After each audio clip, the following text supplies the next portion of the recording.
Hello good morning दोस्तों, कैसे हैं आप लोग। आशा करता हूँ कि अच्छे होंगे। आपकी पढ़ाई बहुत ही अच्छी चल रही होगी। आज जो अपन शुरू करने जा रहे हैं वो शुरू करने जा रहे हैं बायोलॉजी।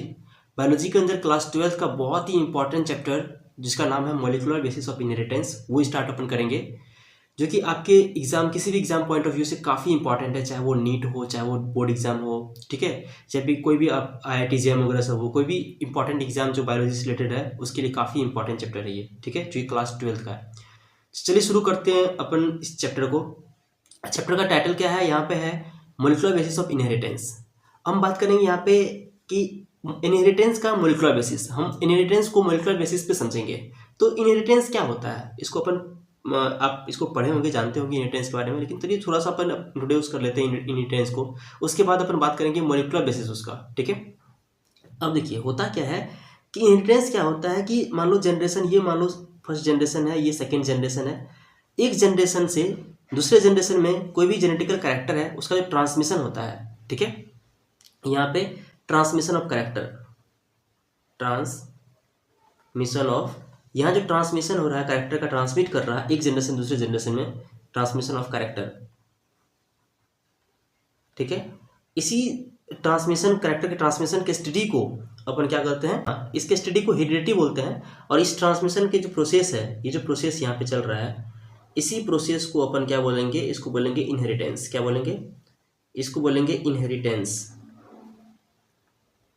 ठीक है। और इसके स्टडी को, अगर यहाँ पे इसका स्टडी चल रहा है, ठीक है, ट्रांसमिशन कैरेक्टर का एक जनरेशन दूसरे जनरेशन में, मान लो जनरेशन 1 है, जनरेशन 2 है, मतलब 1 जनरेशन टू नेक्स्ट जनरेशन में जो ट्रांसमिटर हो रहा है कैरेक्टर का, कौन सा कैरेक्टर, जेनेटिकल कैरेक्टर, उसके स्टडी को अपन बोलते हैं हेरिडिटी। क्या बोलते हैं इसको, इसको बोलते हैं हेरिडिटी। हेरिडिटी क्या हो गया, study of transmission of character from one generation to next generation is known as heredity. And ये जो ट्रांसमिट हो रहा है कैरेक्टर, इस ये जो प्रोसेस चल रहा है, कैरेक्टर जो ट्रांसमिट हो रहा है एक जनरेशन दूसरे जनरेशन में, इस प्रोसेस को अपन बोलेंगे इनहेरिटेंस। तो हम यहाँ पे कह सकते हैं इनहेरिटेंस की स्टडी को अपन हेरिडिटी बोलते हैं। मतलब एक शब्द में बोलें तो इनहेरिटेंस का जो स्टडी होता है, इसके स्टडी को हम क्या बोलेंगे, हेरिडिटी बोलेंगे।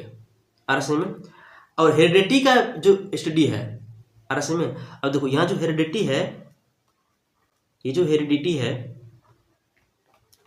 और साथ में जो वेरिएशन आता है ऑर्गेनिज्म के अंदर, साथ में जो वेरिएशन आता है, इन दोनों के स्टडी को, इन दोनों के स्टडी को अपन बोलते हैं जेनेटिक्स। क्या बोलते हैं, जेनेटिक्स।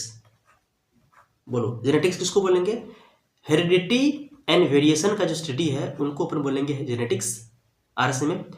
और जो हेरिडिटी है, हेरिडिटी वो क्या है, वो है इनहेरिटेंस के स्टडी को। और इनहेरिटेंस क्या है, इनहेरिटेंस एक प्रोसेस है जिस प्रोसेस के अंदर क्या होता है, कोई भी जेनेटिकल कैरेक्टर एक जनरेशन से दूसरे जनरेशन में जाता है।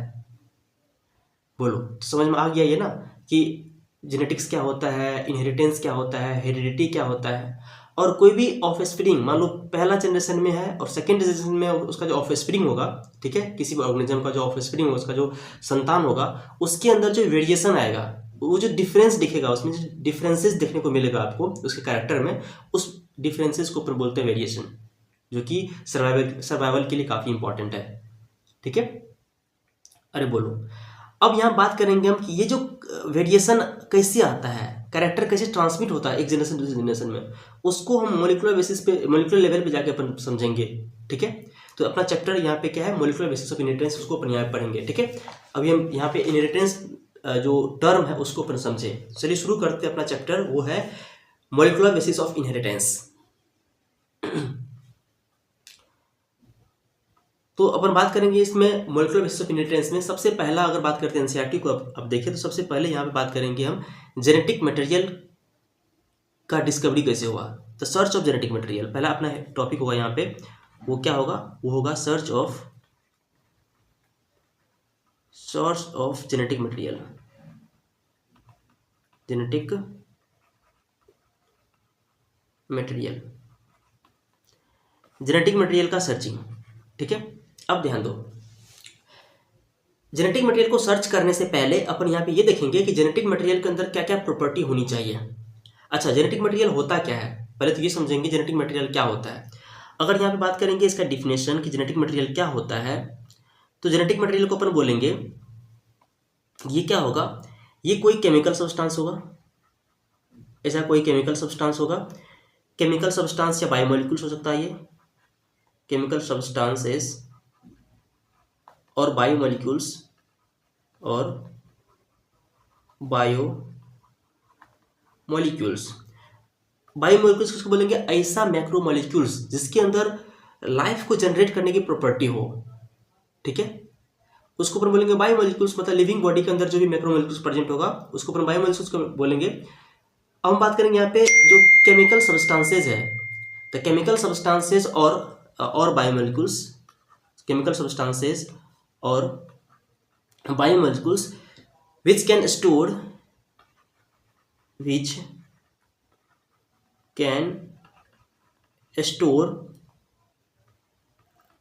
and express and ट्रांसफर जो जेनेटिक इंफॉर्मेशन को स्टोर कर सकता है, एक्सप्रेस कर सकता है या ट्रांसफर कर सकता है, transfer the hereditary information, hereditary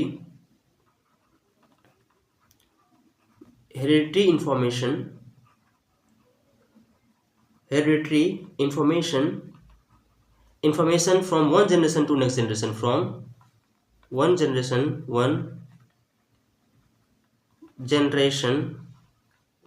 to next generation, जो एक जनरेशन से नेक्स्ट जनरेशन में, one generation to next generation hereditary information को ट्रांसमिट कर दे, ठीक है, और उसको स्टोर करे, एक्सप्रेस भी कर सके, दैट काइंड ऑफ मैक्रोमोलिक्यूल्स या biomolecules is known as what, genetic material. समझ में आया।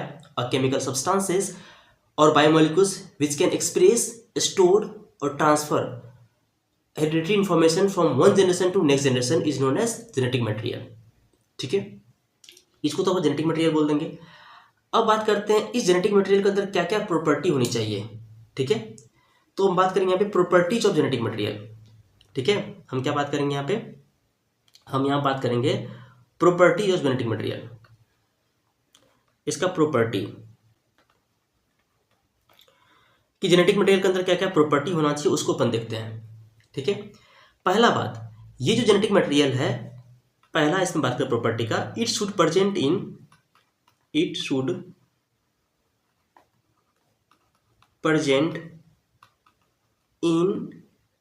ऑल सेल, मतलब कि all cell of an organism,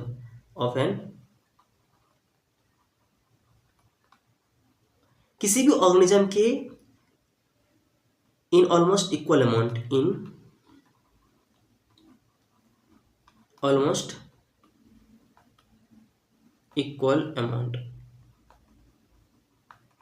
मतलब कि ये जो किसी भी ऑर्गेनिज्म के हर एक सेल में प्रेजेंट होना चाहिए, ये मटेरियल ऐसा होना चाहिए, ऐसा केमिकल होना चाहिए, that should be present in all cell of an organism, किसी भी ऑर्गेनिज्म के हर एक सेल्स के अंदर प्रेजेंट होना चाहिए ये केमिकल, तभी इसको जेनेटिक मटेरियल बोलेंगे। पहला प्रॉपर्टी ये हो गया इसका। अगर सेकेंड प्रॉपर्टी का बात करते हैं, तो ये क्या होगा, इट शुड बी, इसके अंदर बहुत ज़्यादा डाइवर्सिटी, मतलब कि यहाँ पे it should have vast diversity, it should have vast diversity, इसके पास वास्ट डाइवर्सिटी होना चाहिए, तभी इसके साथ साथ क्या आएगा, वेरिएशंस आएगा डिफरेंट ऑर्गेनिज्म के अंदर, ठीक है, इससे सर्वाइवलिटी का चांस बढ़ेगा। और कैसे वेरिएशन जो है सर्वाइवलिटी का चांस बढ़ाता है, इसको अपन आगे बात करेंगे। तो it should have vast diversity, इसके पास क्या होना चाहिए, वास्ट डाइवर्सिटी होना चाहिए। थर्ड इसका जो प्रॉपर्टी है ये क्या है कि इट शुड बी केमिकली, देखो, एंड स्ट्रक्चरली स्टेबल होना चाहिए। ये क्या होना चाहिए, केमिकली एंड स्ट्रक्चरली स्टेबल होना चाहिए, इसके अंदर ज़्यादा चेंजेस कम देखने को मिले, चेंजेस होना चाहिए बट उतना फ्रीक्वेंट नहीं होना चाहिए, ठीक है। इट शुड बी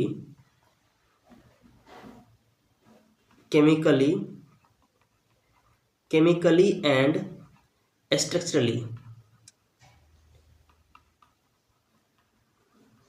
ये जो है केमिकली एंड स्ट्रक्चरली क्या होना चाहिए, स्टेबल होना चाहिए। क्या स्टेबल होना चाहिए, ये जो है क्या कहते हैं genetic material, it should B chemically और स्ट्रक्चरली क्या होना चाहिए, स्टेबल होना चाहिए। हाँ, थर्ड बात अगर बात करते हैं यहाँ पे हम, नेक्स्ट अगर बात करेंगे यहाँ पे, अगर नेक्स्ट प्रॉपर्टी का बात करते हैं, फोर्थ प्रॉपर्टी, इसके अंदर क्या होना चाहिए, वो होना चाहिए ये जो है हेरिडिटरी इंफॉर्मेशन को स्टोर कर सके, मतलब कि एक कोड कुछ कोडेड फॉर्म में, ठीक है। It can store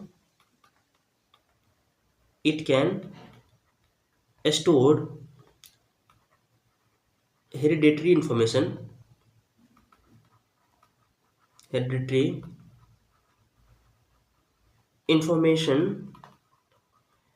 information in coded form,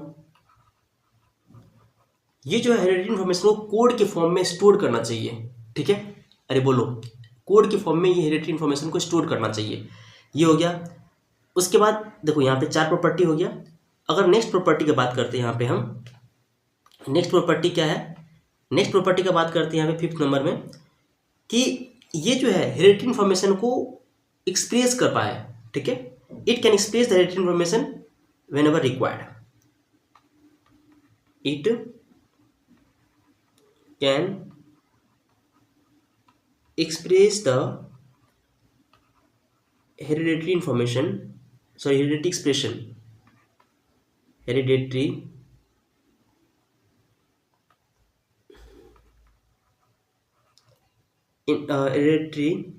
it can express the hereditary information, मतलब कि हेरिडिटरी कैरेक्टर को एक्सप्रेस करना चाहिए, या इसके अंदर जो इन्फॉर्मेशन है उसको एक्सप्रेस कर पाए, कैरेक्टर ला पाए, हेरिडिटरी इंफॉर्मेशन,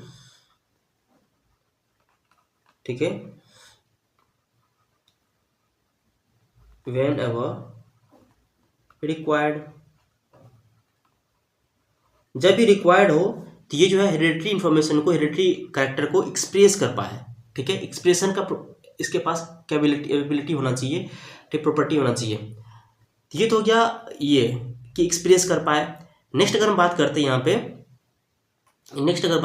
पे, नेक्स्ट प्रॉपर्टी, तो ये जो है, ये जो इस हेरिडिटरी इंफॉर्मेशन को एक जनरेशन से दूसरे जनरेशन में ले जा सके, ठीक है। It can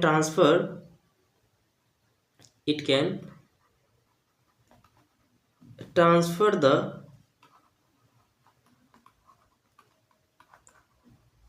hereditary information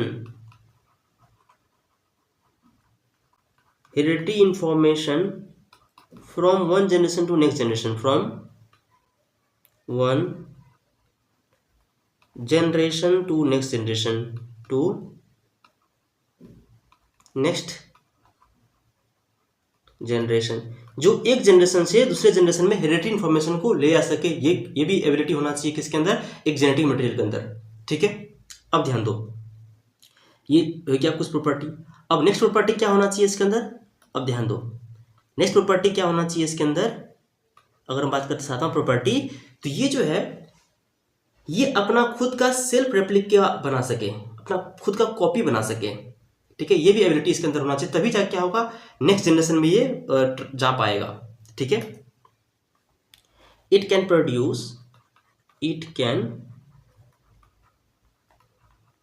produce, ठीक है, सेल्फ रेप्लिका, ये जो है सेल्फ रेप्लिका प्रोड्यूस कर पाए, मतलब कि खुद का कॉपी प्रोड्यूस कर पाए, तभी जब गैमीट बनाएगा तो जो बॉडी सेल्स है उससे जो गैमीट फॉर्म होगा, फिर तो गैमीट फॉर्मेशन के टाइम पे जो है इंफॉर्मेशन जो है नेक्स्ट जनरेशन में जाए, गैमीट के थ्रू ही जाएगा, तो उसके अंदर जा पाए। इसके लिए क्या होना चाहिए, इसका सेल्फ रेप्लिका होना चाहिए। या फिर अगर मान लो बॉडी का जो, ठीक है, जो मान लो कोई सेल डैमेज हो गया, तो फिर वहाँ से जो न्यू सेल फॉर्म होगा, तो उसके अंदर भी वो इन्फॉर्मेशन होना चाहिए, ठीक है।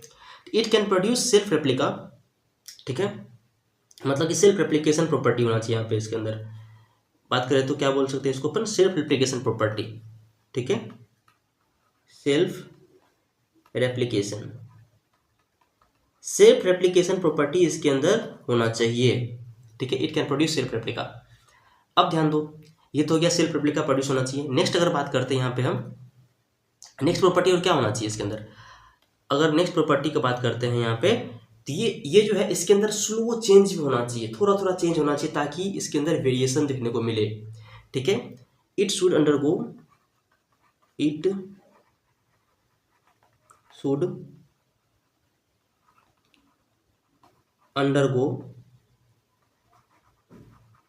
स्लो चेंजेस, ठीक है। मतलब कि इसको हम स्लो चेंज को मतलब म्यूटेबिलिटी होना चाहिए, इसका म्यूटेशन हो सके, इसको हम बोल सकते हैं म्यूटेबिलिटी। अब ध्यान दो, इतना प्रॉपर्टी जिस भी मॉलिक्यूल्स के अंदर होगा उसको अपन जेनेटिक मटेरियल कह सकते हैं। तो इतना प्रॉपर्टीज को ध्यान रखते हुए चला सर्च में, ठीक है, साइंटिस्ट लोग चले सर्च में कि किसको अपन जेनेटिक मटेरियल बोल लेंगे सेल के अंदर। प्रॉपर्टी क्या क्या है वो पहला प्रॉपर्टी है it should be present in all cell of an organism, किसी भी ऑर्गेनिज्म के हर एक सेल्स में प्रेजेंट होना चाहिए और ये ऑलमोस्ट इक्वल अमाउंट में होना चाहिए। उसके बाद it should have a vast diversity, इसके पास वास्ट डाइवर्सिटी होना चाहिए और ये जो है केमिकली और स्ट्रक्चरली स्टेबल होना चाहिए और ये जो है हेरिडिटी इन्फॉर्मेशन को क्या कर सके, ये कोडेड के फॉर्म में स्टोर कर सके और ये जो हेरिडिटी इन्फॉर्मेशन को एक्सप्रेस भी कर सके जब भी रिक्वायर्ड हो। और ये जो है it can transfer the heredity information from one generation to next generation, ठीक है। और ये जो है it can produce self replica, ये खुद का रेप्लिका भी बना सके, मतलब कि सेल्फ रेप्लिकेशन प्रॉपर्टी इसके अंदर होना चाहिए, तभी इसको हम क्या बोलेंगे, जेनेटिक मटेरियल बोलेंगे। नेक्स्ट यहाँ प्रॉपर्टी क्या होना चाहिए, इसके अंदर स्लो चेंज मतलब म्यूटेबिलिटी का प्रॉपर्टी होना चाहिए इसके अंदर, ठीक है, ताकि वेरिएशंस आए। इतना प्रॉपर्टी होना चाहिए सेल के अंदर, तो तभी जाके उसको अपन क्या बोलेंगे, एक मतलब कि इसको बोलेंगे अपन जेनेटिक मटेरियल। चलिए तो हम बात करेंगे इसके सर्च पे चलते हैं, किस तरह से साइंटिस्ट जेनेटिक मटेरियल को सर्च पे गया। अब ध्यान दो, और सबसे पहले अगर बात करते दिमाग ये लगाया कि जेनेटिक मटेरियल है, हम बात करेंगे ये जो जेनेटिक मटेरियल है,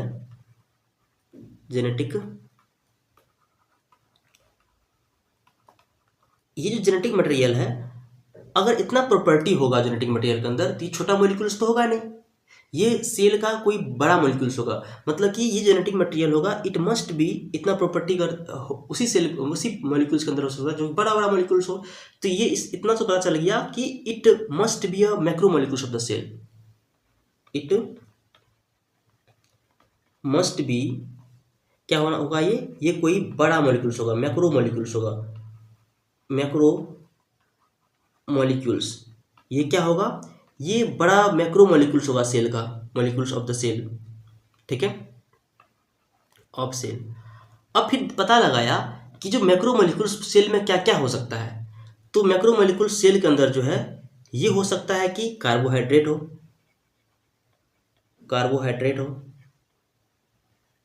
ये हो सकता है कार्बोहाइड्रेट हो, बड़ा बड़ा मॉलिक्यूल सेल का जो है। दूसरा मैक्रो मॉलिक्यूल्स क्या हो सकता है, ये हो सकता है प्रोटीन हो। फिर क्या हो सकता है, ये हो सकता है कि डीएनए हो,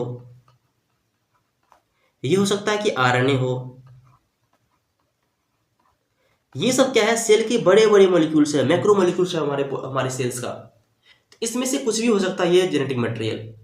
तो इस पे अब क्या है, अब इसके सर्चिंग में चला, प्रॉपर्टी देखा, कार्बोहाइड्रेट को, प्रोटीन को, डीएनए को, आरएनए को, किसके अंदर ये सारा प्रॉपर्टी देखने को मिलता है, ठीक है।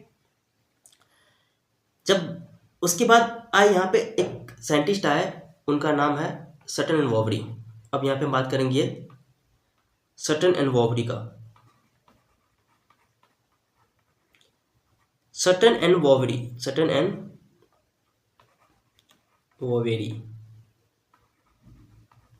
इन्होंने दिया था क्रोमोसोमल थ्योरी ऑफ इनहेरिटेंस। ये क्या दिए थे, ये दिए थे क्रोमोसोमल थ्योरी ऑफ इनहेरिटेंस,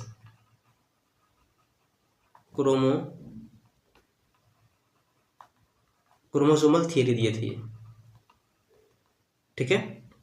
ये क्या दिए थे, ये क्रोमोसोमल थ्योरी दिए थे। इनके अकॉर्डिंग इनका कहना था कि इनके थ्योरी के अकॉर्डिंग अब ये पता चल गया कि पक्का ये जो है, ये जो इन्फॉर्मेशन होगा, ये क्रोमोजोम जो है वो मतलब कि हेरिडिटी को मतलब कि ये करता है, क्रोमोजोम कैरी करता है हेरिडिटी इन्फॉर्मेशन को। सटन ओवरी का जो क्रोमोजोमल थ्योरी ऑफ इनहेरिटेंस है, इससे ये पता चला, इस थ्योरी से हमको ये पता चला, इससे ये पता चला कि क्रोमोजोम है वो, क्रोमोजोम जो है एक मटेरियल है हमारे सेल का,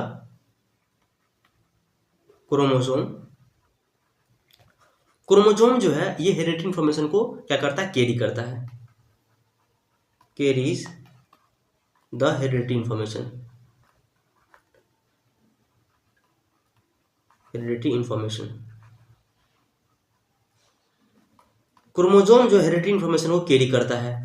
अगर क्रोमोजोम कैरी करता है तो अब देखो, अब हम बात करेंगे तो अब क्या होगा, हमारा जो सर्चिंग का दायरा कम हो गया, अब हम क्रोमोजोम पे जनरली फोकस हो जाएंगे। अब क्रोमोजोम के अंदर अब देखिए क्रोमोजोम किसका बना होता है, तो देखा गया कि क्रोमोजोम जो है ये दो चीज का बना होता है। क्रोमोजोम जो है ये बना होता है, इसके अंदर क्या क्या होता है, इसके अंदर होता है प्रोटीन, इसके अंदर होता है प्रोटीन और इसके अंदर होता है डीएनए। तो अब ये पता चला कि या तो इन्फॉर्मेशन जो है ये जेनेटिक मटेरियल तो प्रोटीन हो सकता है या तो डीएनए हो सकता है, किसके अकॉर्डिंग, सटन एंड बोबड़ी के अकॉर्डिंग। जब सटन एंड बोबड़ी जब थ्योरी दिया था क्रोमोसोमल थ्योरी ऑफ इनहेरिटेंस, इससे ये पता चला कि मतलब कि जो हेरिडिटी इन्फॉर्मेशन होता है वो एक जनरेशन से दूसरे जनरेशन में ले जाने के रिस्पॉन्सिबल कौन है, वो क्रोमोजोम है। जब यहाँ तक पता चला क्रोमोजोम है इसके लिए जिम्मेदार, क्रोमोजोम है, तो क्रोमोजोम जो है ये हेरिडिटी इन्फॉर्मेशन को कैरी करता है। अब हम ये बात करेंगे क्रोमोजोम किसका बना होता है, तो क्रोमोजोम जो बना होता है वो प्रोटीन और डीएनए का बना होता है। तो हम अब प्रोटीन और डीएनए पा गए, ठीक है। उसके बाद फिर जब साइंटिस्ट डिस्कवर किए तो लेटर एविडेंस जो आया वो डीएनए के फेवर में आया, ठीक है। यहाँ पर आप लिख सकते हैं कि लेटर एविडेंसेस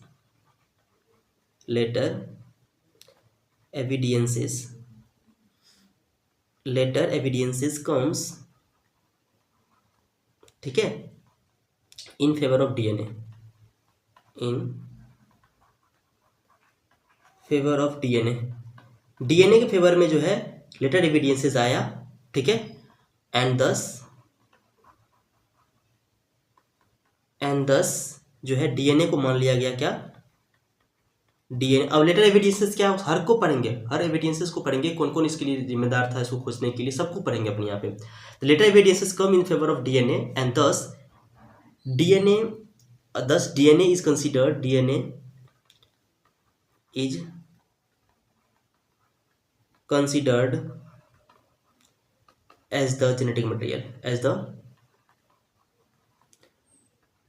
genetic material, और जेनेटिक मटेरियल डीएनए को मान लिया गया। अब ये लेटर एविडेंसेस कौन कौन सा है, ठीक है। तो अब हम बात करेंगे नेक्स्ट जो अपना टॉपिक का वो होगा evidences for DNA as a genetic material. वो कौन कौन सा एविडेंसेस था जिसके बेसिस पे हम बात किए कि यहाँ पे बात करेंगे कि डीएनए जेनेटिक मटेरियल हुआ, उसको प्रूफ कौन कौन से डिस्कवरी ने किया। तो यहाँ तक का जो अपना कंटेंट था काफ़ी इंपॉर्टेंट था। अब नेक्स्ट अपन पढ़ेंगे नेक्स्ट लेक्चर में। तो आज अपन देख लेते हैं क्या क्या पढ़े हैं अपन।